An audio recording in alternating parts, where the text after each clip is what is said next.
Okay, this will take you through the first Chapter 8 review. We've covered all the topics. This kind of just puts everything together, a little bit more challenging problems as well. Okay, so I'm going to look at this here. It says, given this triangle, I don't have anything special. The only thing special about this triangle is it's a right triangle. I'm going to look at right away, there's a couple other things I can put in here before I even look at the questions. I know that this is 63, so this must be 27. This is 90 minus 63. And so that already gives me an angle there, 27 degrees. I also can use that for my trig functions.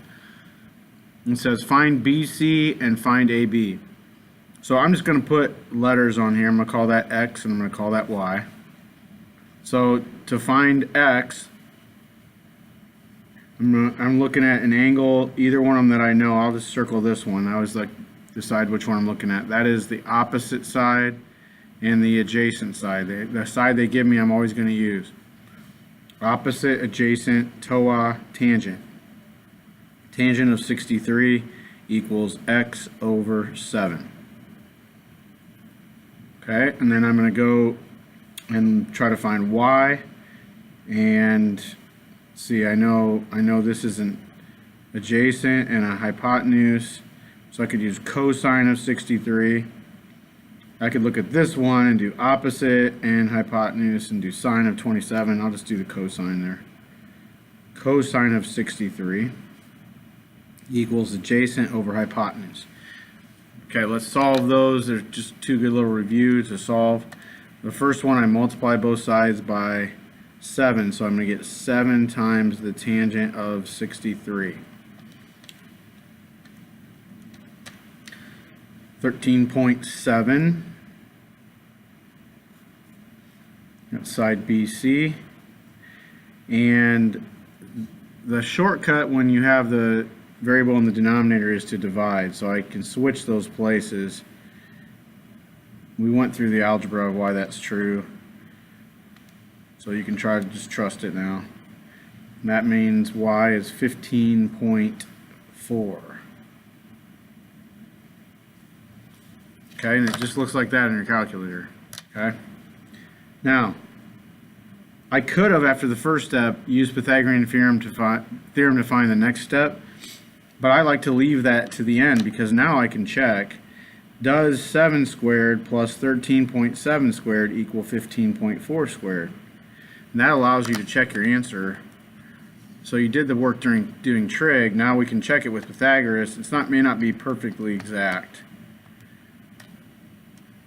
So 236.69, I'll see if that's what 15.4 squared is. 237.16. So yep, I'd say it's good, rounding.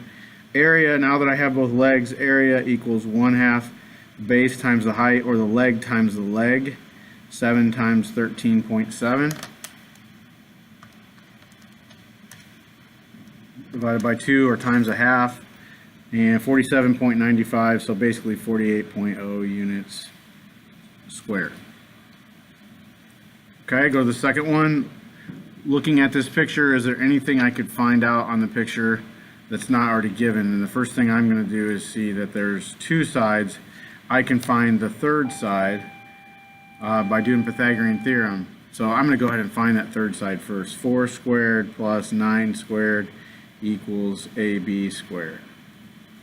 So that's 16 plus 81 is 97.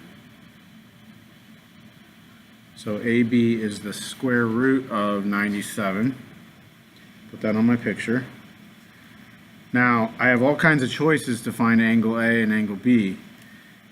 So I'm just going to circle angle A.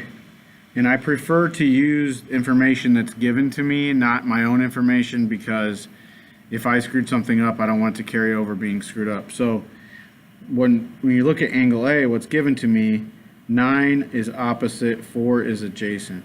So the tangent, Ch8, opposite over adjacent, of angle A is 9/4. So to solve for an angle, when you know the ratio, you do second. When you know the angle, you don't push second. And some people are having trouble with the fraction button, just do divide. So 66 degrees, 66.0 That means angle B has to be 90 minus 66 because the two angles add up to 90. And if you want to do an extra little check, go to angle B and do sine. So sine would be 4 over radical 97. So let's try that. Second sine 4 over square root 97. Close it. 23.96, so 24 degrees since I rounded there.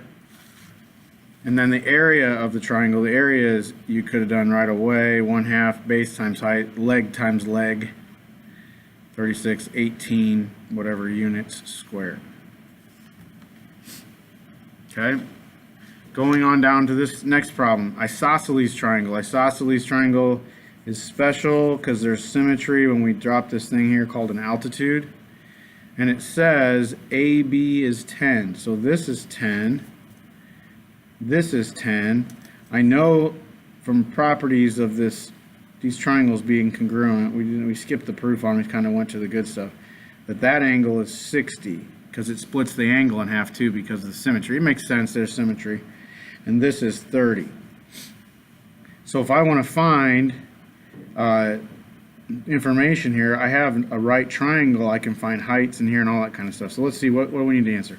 BC is 10, got it. AC, this is, I have to use some trig. So what I'm going to do is look at this triangle right here. And if I knew what this part of that triangle is, then I would know what AC is.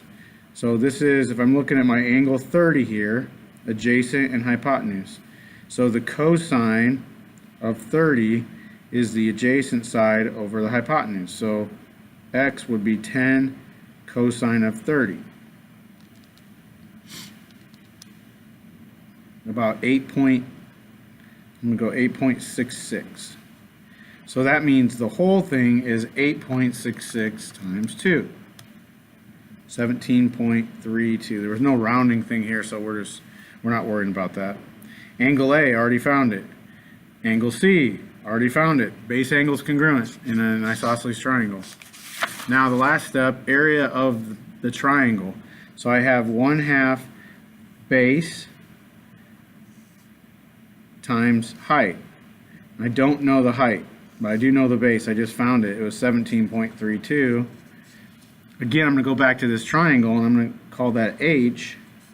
And in that triangle, if this is 30 and this is 10, H would be opposite over hypotenuse. The sine of 30 equals H over 10. So 10 times the sine of 30. I happen to know the sine of 30 by heart. It's half. So that would be, H would be 5. So the height here is 5. So 1/2, 17.32 times 5, 43.3. Okay, keep it moving here. This one is asking you, do you know these definitions? Finding slope and distance. What I would do is draw in little right triangles here. You can find the slope and the distance. You can find the distance. If you like to get out the distance formula, you can. Personally, I would just make a little right triangle and have your own distance formula. Do a little Pythagorean theorem there. And then those distances will also give you the slope. It says you can answer all those. Make sure if it's going like this, it's a negative slope. Okay. What type of triangle is triangle ABC? So this is when you use the Pythagorean theorem. And I know some of you did this as a squared plus b squared and you compared it to c squared, and some of you did the c squared. It doesn't matter either order, but you're adding the two smaller sides and comparing it to the bigger side. If the bigger side is bigger than the two smaller sides squared, that means it's stretched out like this. It means it's an obtuse triangle. If it's not, if the third side is not bigger, it's acute, and if they're equal, it's a right. Find the area of the triangle. Hopefully it's a right triangle, or we won't be able to do that problem. The last one here, find angle ACB, also can only be done if this is a right triangle. If it's a right triangle, you could use your side lengths and then do second cosine, second sine, second tangent, arc inverses and find those. Okay, last one is a picture of a person named Henry sitting in between two buildings in Goshen. So you can see him right here. He's got big feet, and he's looking up one direction and looking up another direction. Okay, and I'll let you fill in from there. I'm not going to answer all that question for you.